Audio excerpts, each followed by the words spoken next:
Hi friends, మీరు చూస్తున్న 4 అంగుళాల పైప్ వచ్చేసి రెయిన్ వాటర్ పైప్ అనమాట. సో రెయిన్ వాటర్ పైప్ కింద కనబడుతున్న ఎలబెండ్ అయితే లోపల గదులు కడిగినప్పుడు నీరు రావడం కోసం పెట్టడం జరిగింది. సో 2 పైపులు అనేవి ఒకదాని మీద ఒకటి అయితే రావడం జరిగిందనమాట. సో పైన హోల్ అనేది ఇంకా వేరే అటు సైడ్ ఇటు సైడ్కి జరపడానికి లేదు. ఇక్కడ వచ్చేసి బీమ్ అయితే అడ్డుపడింది అనమాట. సో ఒకదాని మీద పైప్ ఒకటి వచ్చినందువల్ల మనం 4 అంగుళాల పైప్కి అయితే ఎలబెండ్ వేసి అయితే ఫిట్ చేయాలి, మ్యాన్ హోల్లో నీరు పడేలాగా.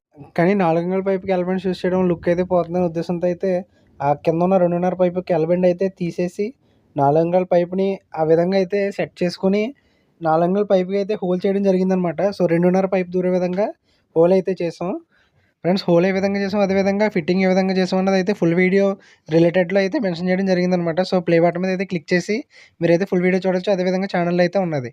ఇటువంటి టిప్స్ అండ్ ట్రిక్స్ కోసం అయితే మన ఛానల్ అయితే సబ్స్క్రైబ్ చేసుకోండి. వీడియో నచ్చినట్లయితే లైక్ చేయండి, షేర్ చేయండి, అట్లాగే కామెంట్ చేయడం మర్చిపోకండి.